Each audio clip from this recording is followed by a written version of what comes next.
So, does that look familiar to you? I'm thinking Windows wallpaper. Okay. Right, I decided I would take a little drive out into the country and have a little blast in the van, blow some cobwebs out. And I ended up here, and I thought I would make a quick video on the progress of the van so far. And I'll just sit here. Now, basically you've seen it so far with all of the wood panelling and all the gubbins. One of the things I did have to do this morning was I had to remove these grills because I realised the only ventilation inside this van is through these grills, and I'd actually ended up covering up the vents down inside the bodywork with the insulation. So I cut free all of the insulation so that there are now clear vents to the outside on both sides. So I was getting a little bit concerned about if I did end up sleeping in here for a night, although space-wise I'm not quite sure I've got enough room. In fact, I'm going to try something. If I lie down, no, the door's here. I've got just about enough room. My my legs are a little bent, but I could wing it if I had to. And I can't remember who it was that suggested the idea of a hammock going from corner to corner. Might be a good idea. I've actually got an anchor point, I think, there where I could probably put a hammock, but I haven't got any anchor points up here. I might be able to make one, I don't know. I could get a bolt through there, but I think that's the outer skin, because that's where the mechanism of the sliding door is. So I'm not quite sure if I could fit one or not. But I haven't ruled out that possibility, because I think that could work. Okay, well, obviously you've seen here I've got the bulkhead built. This is it's got a little door that goes through into the cab. Don't worry about this piece of wood. This was it's just what wedged in there from floor to ceiling. It's what I mount the GoPro camera on here. And obviously we've got a step through into the cab there, and I'll do a little video from back there. Now, obviously, this bulkhead, let's open the door here a minute. Ew.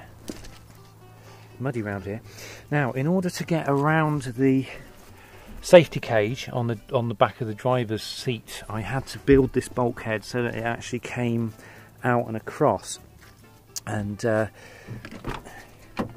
if we have a look here, you'll see, obviously, because the seats need to lean back a little bit as well, so that's about as the smallest I could get away with, was that. Now, obviously, it looks pig ugly at the moment. It's going to be covered with, well, on the inside here, I'm going to obviously insulate it. Let's just pull this forward, and you can see what I've got here. It's very, very simple. So just like a cavity wall type arrangement. Obviously, like I say, ignore that piece of wood. You've basically got two sections here. You've got one here, one that side, and then the doorway in the middle. And what's going to happen is I'm going to fill this with insulation. You're going to use the silver foam and the soundproofing. And then I'm probably not going to skin it with another piece of wood, but what I am going to do is cover it with material, black material. Now, I've gone for Falk's suede. So that's artificial suede, because I'm thinking, if this is nice and black, if it's artificial suede, it's not going to be shiny. It's not going to reflect light back. So if I'm driving along at night, it's not going to be visible. It's going to be like black suede, almost like absorbs light, like a black hole. So I think that's the theory I'm going with here. Let's just get this seat back. Okay, but yeah, you can see the idea I've gone for here. So the front of it's all going to be covered in black suede, same as the front of the door there, and then the back side I've got some black fake leather that's going to be covering this lot. So it's all going to be covered up, and it should look hopefully quite nice when it's finished. Which, oh, I need to get my feet cleaned before I jump in again. It's very muddy around here. But yeah, which basically leaves me now with the decisions about what I want to do in here. And obviously where I'm sat right now, this is where I'm going to have a seat. and just got a little box here at the moment, but I'm intending to build just a small bench seat that's going to be literally you know, the width of the, what's his name here, it'll just end there, and that bench seat will be able to fold up against the wall, and that should give me plenty of space if I want to set a bed up on the floor. I was thinking of, you know, like an inflatable type bed. I'm not going to actually build a bed because it's just too, you know, it'll be too much in this small space. So I'm just gonna, if I want to sleep in here, I'll sleep on the floor, and it'll be a, you know, like an inflatable bed or something that is not permanent. And then obviously on this side, this is where I'm going to be looking at units. And like I say, I've got my eye on the idea of just a simple sink unit, which is that sink that I had in the old van, incorporated with a couple of jerry cans in the bottom of it. Instead of going for the full 12 volt leisure battery that I had before, which is enormous. I mean, I've got this leisure battery, it's getting on for the size of this, but instead of going for that and having to find a place to fit it, although I probably could fit it in the recesses back here somewhere, but it also means I've then got to worry about having the battery charged along the way, which means I've got to install the Zig unit, and there's just, it's not necessary. I don't actually need a 12 volt system in here apart from lighting and to run the tap. So I thought if I get a one of those kind of thin rectangular motorcycle type batteries, I'm sure you can get them in 12 volts, and I can just slot the battery into the sink unit, and literally it will just be used to run the tap. And I could maybe have a cigarette lighter socket on the side if I wanted to run anything off of it, but I'd only need to sort of take it out and charge it up about twice a year, because obviously, you know, just using the tap is hardly going to draw any power from it at all. So then, yeah, I'm looking at a sink unit here, and then just like a set of cupboards here, and in that set of cupboards are going to be all sorts of bits and pieces, and I'm going to put a cupboard for the loo as well, and just bits and pieces. You know, obviously I'm going to have a cooker, space for a cooker in there as well, so it's all going to be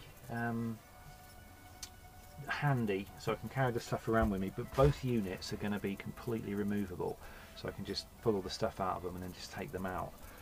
So they're just going to be you know, held in probably just with a couple of clamps on the floor and a couple of clamps on the back wall there, and that's pretty much all it's going to be. You know, I'm not going to go to town. I said right from the start, I'm not going to go to town on it like I did the last one, and obviously I do want to make it nice inside. I don't just want these wood panels. What I'm thinking, because especially at night time, it's very, very dark in here, so I'm thinking probably, I was originally going to go for black, you know, some sort of black coverings, but I think I need a light colour simply because it'll make it too dark in here otherwise.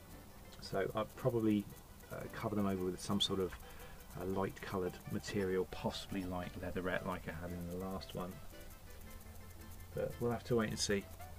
So that's it for this video log. I just wanted to do a quick video log and kind of just show progress, show you how it's going so far, and hopefully, like I say, it looks pig ugly at the moment, but hopefully it will start taking shape sort of from here on. I am struggling with, because I'm like crawling around on my hands and knees as I'm doing stuff in here, I get really achy very quickly. And I was hoping to get a lot more done than I have so far, but I've had to like skip a day or two simply because I couldn't do a lot because I ached so much. But never mind.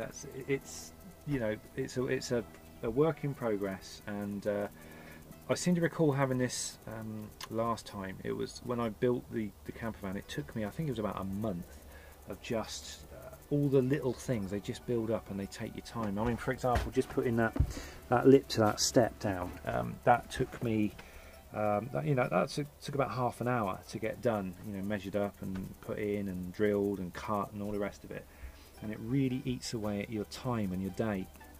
So I think I'm just going to have to, you know, do whatever I can, small chunks at a time, and eventually it will turn into the van I want it to. Okay, that's it for this video. Video log, I suppose it was a video log, yeah. Thanks for watching, guys. Have a great rest of the day, and I will see you in the next video. Take care.